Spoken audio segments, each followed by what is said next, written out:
Hi friends, అందరికీ నమస్కారం. Friends, Andhra Pradesh రాష్ట్ర వ్యాప్తంగా అమలవుతున్నటువంటి తల్లికి వందనం పథకానికి సంబంధించి మరొక కొత్త షాక్ అయితే తగులుతుంది. చెకింగ్ కోసం అయితే కనుక ఫోన్లు వస్తున్నాయి. ఒకవేళ అలాంటి ఫోన్లు వస్తే ఏం చేయాలి అనే వివరాలు తెలుసుకుందాము. వీడియో తప్పకుండా లైక్ చేయడంతో పాటు మీకు తెలిసిన వారికి కూడా షేర్ చేయండి. అలాగే ఇలాంటి అప్డేట్స్ ఎప్పటికప్పుడు తెలుసుకోవడానికి ఛానల్ని తప్పకుండా సబ్స్క్రైబ్ చేసుకోండి. పక్కన బెల్ ఐకాన్ కూడా ఆన్ చేసి పెట్టుకోండి. నెక్స్ట్ నేను చేసే వీడియోస్ కూడా మీకు నోటిఫికేషన్ అయితే వస్తాయి. సో ఇంకా వివరాల్లోకి అయితే వెళ్ళిపోదాము. తల్లికి వందనం పథకం పేరుతో ఇప్పుడు సైబర్ నేరగాళ్ల వల మొదలైపోయింది. అసలే డబ్బులు రాక చాలా మంది ఇబ్బంది పడుతుంటే వారికి కొత్త ప్రాబ్లమ్స్ అయితే క్రియేట్ అయిపోతున్నాయి. అత్యంత జాగ్రత్తగా ఉండమంటున్నారు.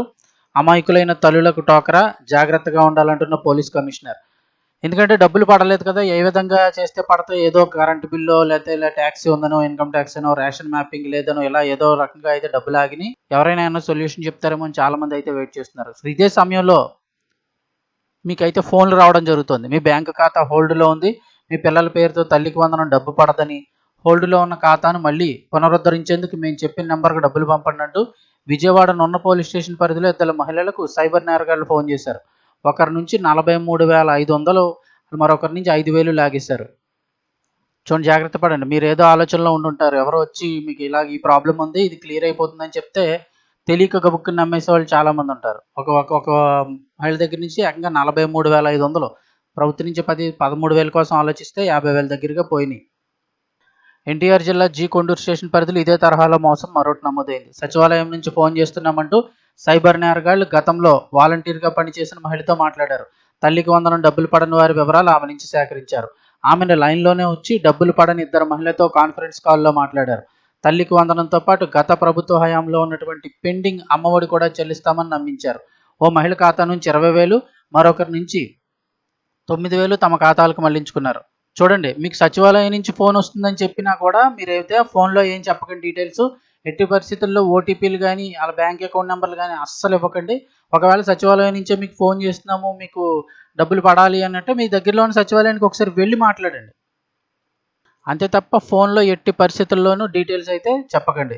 వాలంటీర్ ఫోన్ చేసిన, పాత వాలంటీర్లు ఎవరైనా ఫోన్ చేసినప్పటికీ కూడా మీరు నేరుగా వెళ్ళి మాట్లాడండి తప్ప, కలిసి మాట్లాడండి తప్ప ఫోన్లో ఎట్టి పరిస్థితుల్లో ఏం చెప్పకండి. మాటలతో మభ్యపెట్టి, ప్రజలను మాటలతో మభ్యపెట్టి సైబర్ నేరగాళ్లు డబ్బులు గుంజేస్తున్నారు. తాజాగా తల్లికి వందనం పేరుతో విద్యార్థుల తల్లుల్లో ఖాతాల్లో డబ్బులు పడుతున్న నేపథ్యంలో ఈ సరికొత్త మోసానికి తెరతీశారు. డబ్బులు పడని వారి వివరాలు సేకరించి ఫోన్లు చేస్తున్నారు. ఖాతాలు స్తంభించాయని, పునరుద్ధరించేందుకు డబ్బులు కట్టాలని చెప్పి నిలువునా దోచుకుంటున్నారు. ఈ నేపథ్యంలో సైబర్ నేరగాళ్ల విషయంలో జాగ్రత్తగా ఉండాలంటూ పోలీస్ కమిషనర్ ఎస్వి రాజశేఖర్ బాబు ప్రజలను అప్రమత్తం చేశారు. తల్లికి వందనం వంటి ప్రభుత్వ పథకాలకు డబ్బులు పడేలా చేస్తామని ఎవరైనా ఫోన్ చేస్తే ఎట్టి పరిస్థితుల్లో నమ్మవద్దు. పరిచయం ఉన్న సిబ్బందిని లైన్లోకి తీసుకొని మాట్లాడినా కూడా పట్టించుకోవద్దు. అంటే అంతకుముందు మీకు వాలంటీర్లుగా పనిచేసిన వాళ్ళు, ఎవరో తెలిసిన వాళ్ళతో ఫోన్లు చేయించినా వాళ్ళకి తెలియకపోవచ్చు ఎవరు చేస్తున్నారు. సో మీరు ఏమన్నా నేరుగా వెళ్ళి, బ్యాంకు నుంచి వస్తే బ్యాంకుకి నేరుగా వెళ్ళి మాట్లాడండి. ఒకవేళ సచివాలయం నుంచి అంటే సచివాలయానికి నేరుగా వెళ్ళి మాట్లాడండి. బ్యాంకు ఖాతా హోల్డ్లో ఉందని డబ్బులు పంపమంటే అస్సలు నమ్మవద్దు. ఓటీపీ చెప్పమన్నా బ్యాంకు ఖాతా ఫ్రీజ్ అయిపోయిందంటూ బ్యాంకుల నుంచి ఎవ్వరూ ఫోన్ చేయరు. ఎట్టి పరిస్థితుల్లో బ్యాంకుల నుంచి మీకు ఫోన్ రాదు. ఎవరైనా చేశారంటే వారు సైబర్ నేరగాళ్లే ఉంటారు. సో జాగ్రత్త పడండి. అలాగే తప్పకుండా ఒక లైక్ చేయండి ఫ్రెండ్స్. లైక్ చేయడం వల్ల ఇన్ఫర్మేషన్ మరింత మంది చేరుతుంది. అలాగే అప్డేట్స్ తెలుసుకోవడానికి ఛానల్ని సబ్స్క్రైబ్ చేసుకోండి.